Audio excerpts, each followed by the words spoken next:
तो दोस्तों, मैं आज अपनी पहली वीडियो लेके आ रहा हूँ और ये वीडियो जो हमारा टेक्निकल का रहने वाला है बीएचएल में, उसके फर्स्ट जो हमारा टॉपिक है उस पर रहने वाली है बी डबल ई पे। तो हम अब स्टार्ट करते हैं बी डबल ई। ज़्यादा बात नहीं करते हम, टॉपिक पे चलते हैं। हम पढ़ेंगे B double basic electrical engineering. इसका मतलब होता है बेसिक इलेक्ट्रिकल इंजीनियरिंग। तो इसकी शुरुआत करने से पहले मैं आपको बताना चाहता हूँ कि जब हम इलेक्ट्रिकल के फील्ड में जाते हैं तो हमें इलेक्ट्रॉन्स के साथ डील करना पड़ता है, क्योंकि पूरी जो इलेक्ट्रिकल की जितनी भी शाखाएँ, जो हमारी जो ब्रांच है इलेक्ट्रिकल ब्रांच, इसमें जितना भी कुछ रहता है वो इलेक्ट्रॉन बेस ही रहता है। इलेक्ट्रॉन के इर्द गिर्द पूरी चीज़ें घूमती हैं। तो ये इलेक्ट्रिसिटी है, इसमें मेन जो रोल निभाता है वो हमारा इलेक्ट्रॉन ही होता है।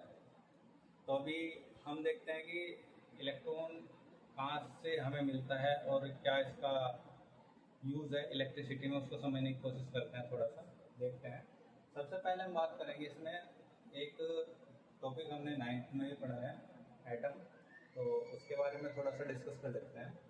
सबसे पहले हम बताते हैं एटम यानी कि परमाणु। ये मोस्टली लोगों को पता होगा कि परमाणु हमारा क्या होता है। तो हम ज़्यादा डिटेल में नहीं जाते हुए, क्योंकि हमारे पास टाइम भी ज़्यादा नहीं रहने वाला है, तो हम देखते हैं। ये हमारे पास एटम है। एटम क्या होता है? सबसे छोटा पार्टिकल होता है किसी भी पदार्थ का। कोई भी मैटर होगा या पदार्थ होगा, उसको अगर विभाजित करते चले जाएंगे तो एक समय ऐसा आएगा उसका जो सबसे छोटा पार्टिकल होगा हम उसको बिल्कुल भी विभाजित नहीं कर सकते, जिसे हम बोलते हैं एटम। ठीक है, तो एटम हमारा सबसे छोटा पार्टिकल होता है। अब एटम की बात करें तो एटम के 3 पार्टिकल मेन इंपॉर्टेंट है जो रहने वाले हैं और होते हैं। फर्स्ट उनमें आता है इलेक्ट्रॉन, और सेकंड हमारा होता है प्रोटॉन, और थर्ड होता है न्यूट्रॉन। तो ये तीनों हमारे हैं, इलेक्ट्रॉन, प्रोटॉन और न्यूट्रॉन। एटम के अंदर ही होते हैं तीनों के तीनों। जो हमारा प्रोटॉन और न्यूट्रॉन होता है, ये दोनों, ये हमारा न्यूक्लियस के अंदर रहता है। ये हमारा रहता है न्यूक्लियस, नाभिक के अंदर रहता है।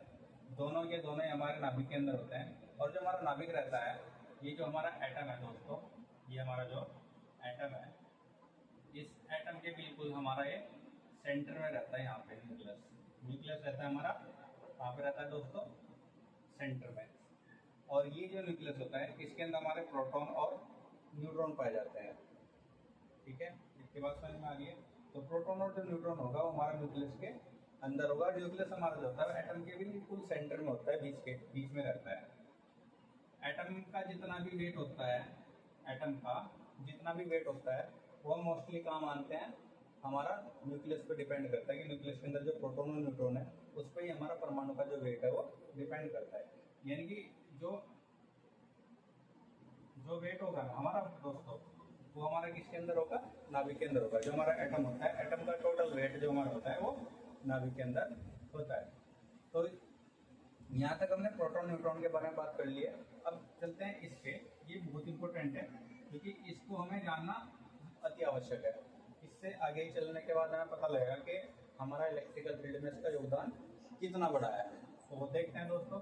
जो इलेक्ट्रॉन होता है, हमारा जो एटम होता है, एटम के जो अंदर होता है सेल्स होती हैं छोटी छोटी। एटम के अंदर क्या होती है? छोटी छोटी सेल्स होती हैं, कक्षाएं जिन्हें बोलते हैं। और ये इलेक्ट्रॉन जो होते हैं उन कक्षाओं में गमन करते रहते हैं, निरंतर घूमते रहते हैं। तो हम इसको एक नए ग्राफ चित्र से समझने की कोशिश करते हैं। जैसे मेरा न्यूक्लियस हो गया, नाभिक, ये मेरा क्या है? न्यूक्लियस है दोस्तों, नाभिक है। तो जो एटम के अंदर इलेक्ट्रॉन होंगे ना, वो इलेक्ट्रॉन नाभिक में होंगे ऐसे।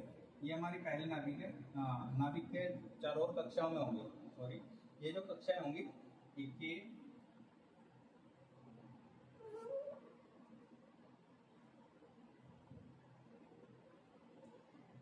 एल, ऐसी हमारी कक्षाएं बढ़ती चल जाएंगी, के एल एम एन, इस तरीके से बढ़ती जाती हैं। फिर कक्षा में इलेक्ट्रॉन यहाँ पे रहते हैं 2, 8 ऐसे।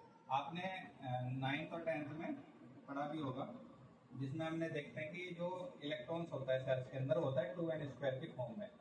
2n² की फॉर्म में रहता है। n क्या होता है? Number of class. ये होती है जो हमारी क्लास होती है, क्लास का नंबर होता है, number of class. Number of class का मतलब हुआ कि हमारी कक्षा 1 है, कक्षा 2 है या कक्षा 3 है।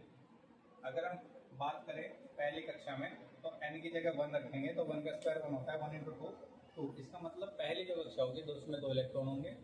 जब देन सेकंड क्लास में जाएंगे तो हम n की जगह 2 रखेंगे तो 2n² हो जाएगा, यानी कि 2 का स्क्वायर हमारा हो जाएगा 4 और 4 पूजा 8, यानी कि 4 की जगह 2 से मल्टीप्लाई करेंगे तो 8 आएगा।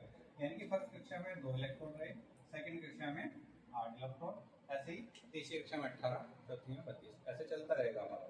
ठीक है दोस्तों। तो इलेक्ट्रॉन कहाँ होते हैं? परमाणु में ही होते हैं। जो नाभिक होती है, नाभिक के चारों कक्षाएं होती हैं, उन कक्षाओं में हमारे इलेक्ट्रॉन्स मूवमेंट करते रहते हैं। ये हमारा एटम का